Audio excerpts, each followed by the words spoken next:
A very good morning to all of you. Today I'll be starting with module 5, and this module 5 deals with entirely the operating system basics, which you've already studied it in the 5th semester. Everything related to operating system, what is a general purpose operating system, what is a real-time operating system, and you must be familiar with what is a kernel, right? So different types of kernel, a monolithic kernel, and then we also have here the scheduling techniques, okay, which you have already studied in operating system. So it is just the you can say the continuation, or you can say it is only the repetition of what you have studied in operating system of in 5th semester. So let us go in like fast because you have already studied it. So module 5 is the chapter name is RTOS and IDE for embedded system design. You are also going to see what is that IDE. IDE is nothing but the Keil software, what you have studied, what you have learnt. So that is nothing but IDE. It's a platform for writing the code for the embedded system design. So that also you will be studying. Along with that, what is a real-time operating system. So let us see what is an operating system first with the basics. The operating system, it will act like a bridge between the user application and the task and underlying system. Okay, so it is the bridge between the user application, whatever the program you write it, or the task you have given to perform, and then underlying system resources through a set of system functionalities and the services. Okay, so OS manages resources and available to the system, and then manages resources and available to the system, makes them user applications or task on need basis. Okay, so this is what the diagram is, wherein there is an operating system, then you have a hardware level which is made with ash color. So that is nothing but a hardware part, and user interface program on the other side. So that I can see here, this operating system is an interface between the user program and the hardware level, and on the other side you have a web browser, you will write on email reader and music player, many other applications will be running on the computer. Okay, so that is an user mode, and operating system is in the kernel mode. So the kernel is the heart of the operating system. They are the one which is responsible for the functioning of the operating system.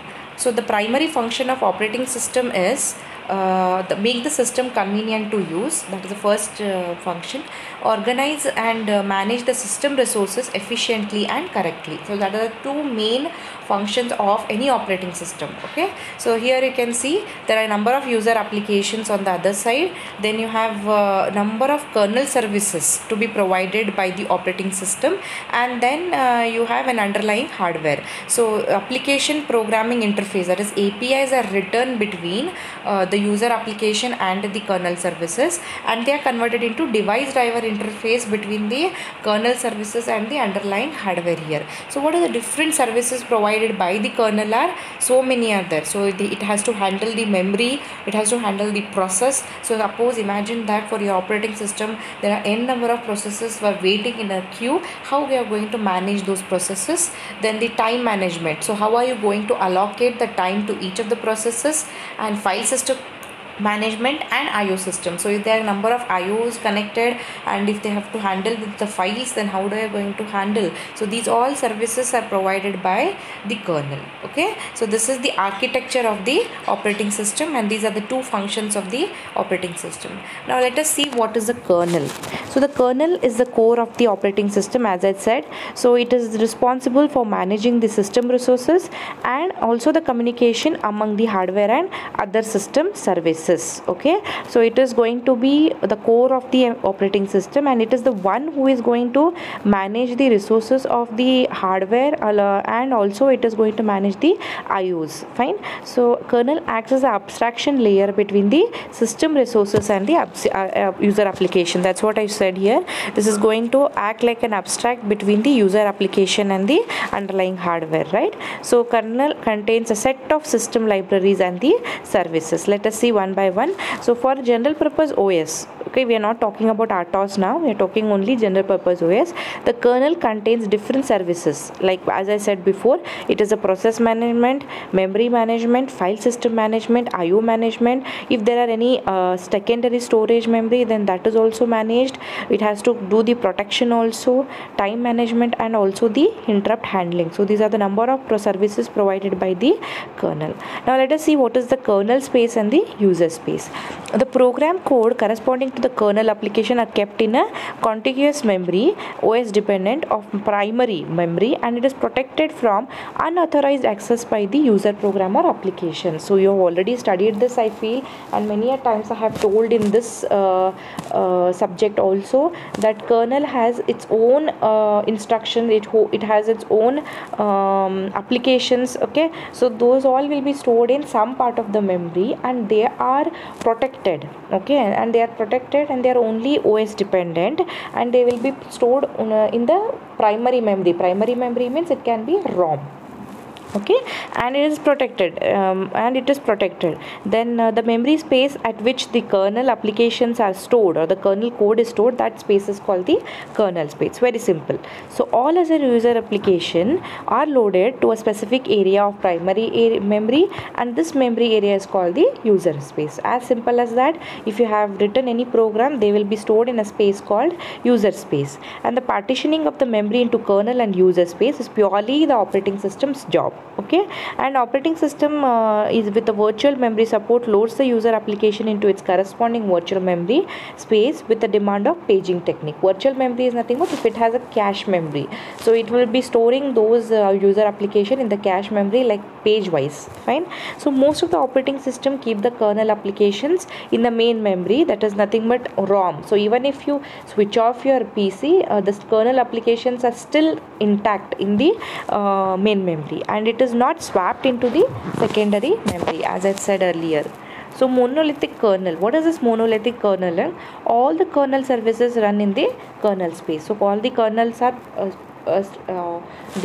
stored in the kernel space only, and then kernel modules run with the same memory space under a single kernel thread, and the tight internal integration of the kernel modules in monolithic kernel architecture allows the effective utilization of low level features. So this is one of the kernel called monolithic kernel, and what is this is there will be only one space to store the entire kernel operation, and the major drawback of this monolithic kernel is that error or any failure in one of the kernel module leads to the crashing of entire. Okay, there is only one single kernel, right? So if there is any part gets failured, okay, if there is any part which is have any error, so the entire kernel will be crashed. Okay, so the Linux, Solaris, DOS kernels are the examples of monolithic kernel, and there is one more called microkernel. So that is QNX, Minix 3, and the examples of microkernel, which is not the scope of under for your subject. But let us see what are the advantages of microkernel, which is the robustness. If a program is encountered in any services in a server, can configured and restarted without the need of starting the entire OS. So this is the advantage of microkernel. And also the configurability. Any services which run as a server application can be changed without to need the change in the whole system. So that is called microkernel. So there are two types of kernels, monolithic kernel and the microkernel. Then let us see what are the types of operating system.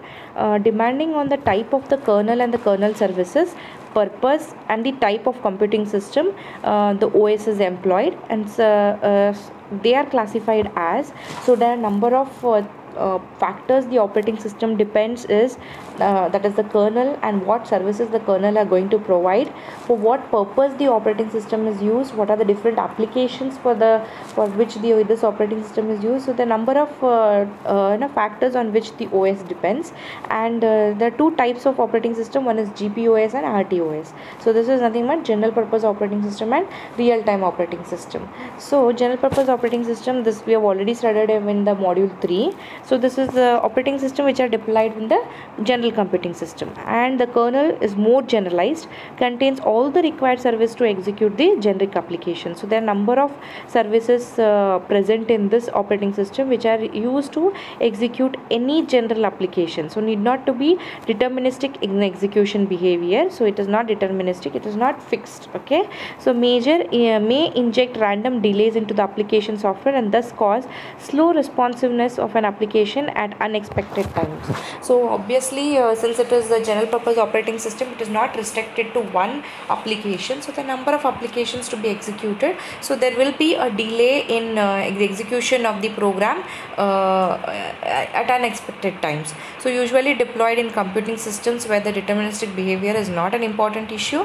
And then personal computer, your desktop or your laptop is a typical example of this GPOS, and Windows XP, MS-DOS are the examples of general purpose operating system. Okay, so your Windows 10, 8, whatever you are going to install, right? So that is nothing but GPOS.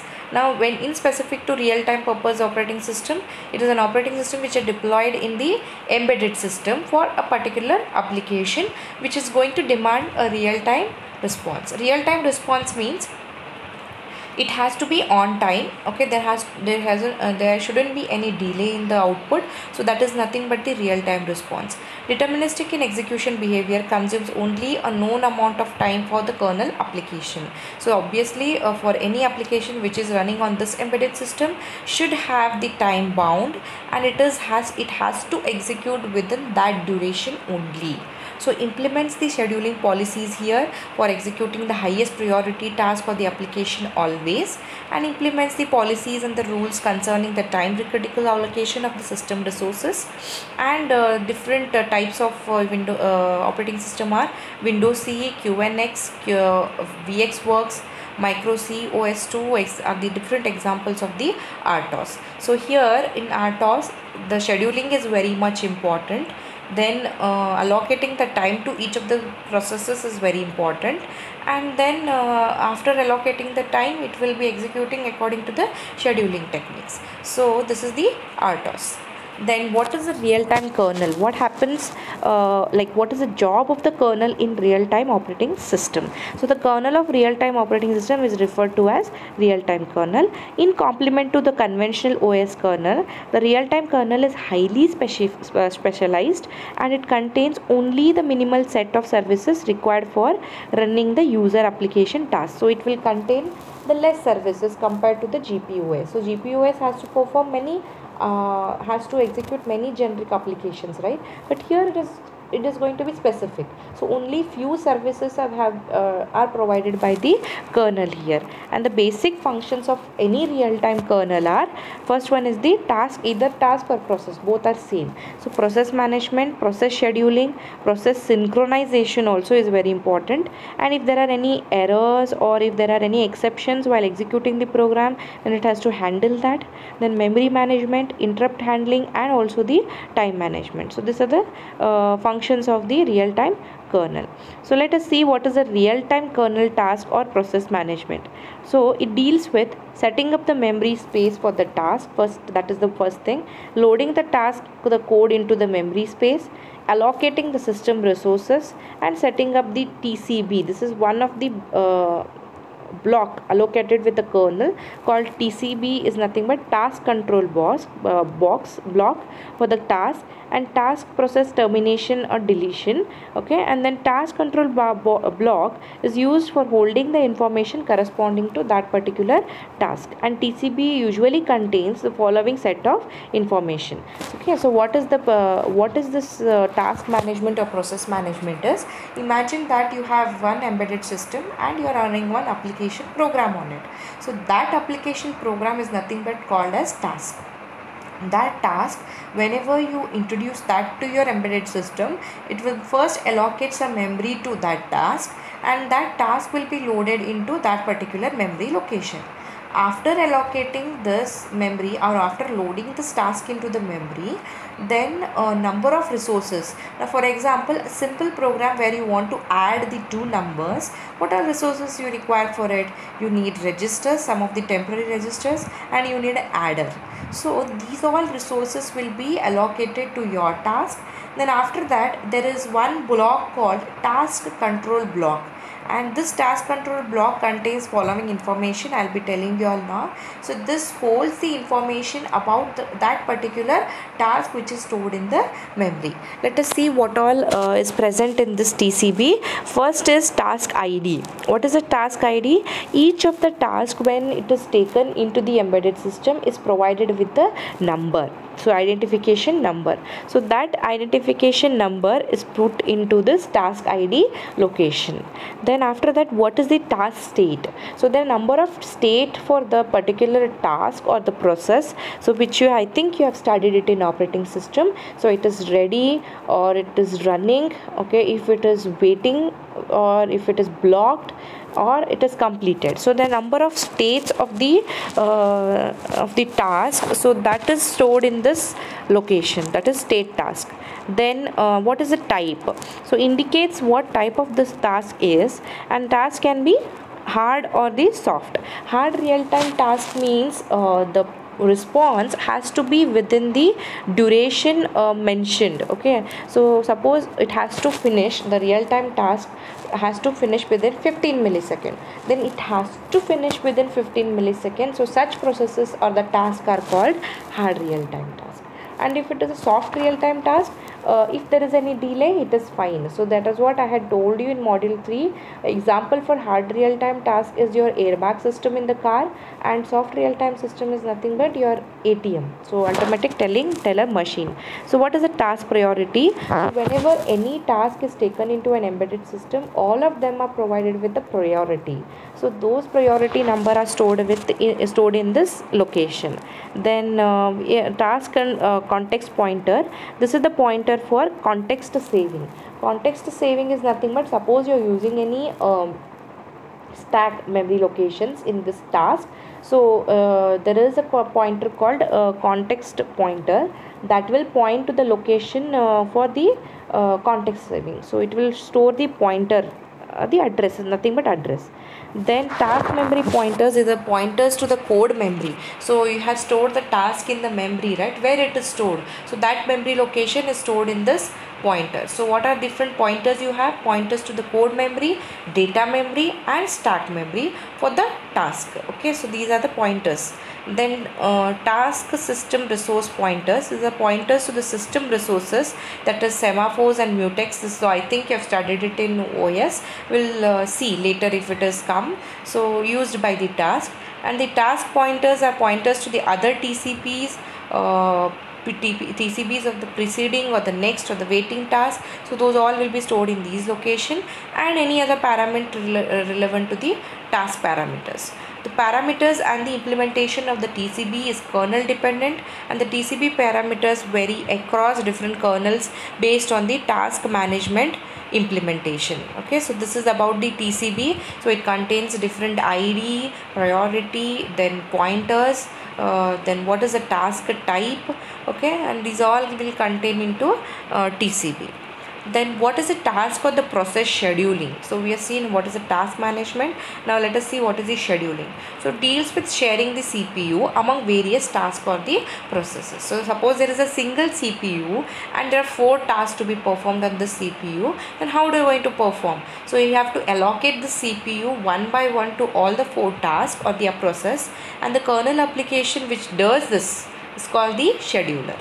So scheduler is the one which is going to handle the task scheduling, and scheduler is nothing but an algorithm implementation which performs efficient and optimal scheduling tasks to provide a deterministic behavior. Okay, so that is nothing but scheduling. Now what is the synchronization? So it deals with concurrent access of resources which is shared across multiple tasks, and the communication between the various tasks. Now suppose you have executing one task on the CPU, and in between there is one more which is interrupting. Then what you have to do, you have to exempt that and then take the another one. So this is what you need a synchronization between the task and the resources which is shared between the number of tasks. Then what is this exception handling? Divide by zero, I hope you remember, that is one of the exception in the execution of the program. So it deals with registering and handling the errors occur during the execution of the task. Insufficient memory, suppose you're accessing the memory which is out of the range, then timeouts, deadlocks, deadline missing, if there is a bus error, divide by zero, unknown instruction execution, examples of error or exceptions. So when error exception can happen at the kernel level services or at the task level. So deadlock is an example for the kernel level exception, whereas timeout is an example of task level exception. Okay, so the OS kernel gives the information about the error in the form of system call, which is nothing but API. So whenever there is an error of such type, then kernel is going to handle that by calling different APIs. Okay, so if there is a memory management which will be dealing, I'll be telling you all in the next class. We'll stop here till the exception handling and we'll continue with the memory management in the next class. Thank you.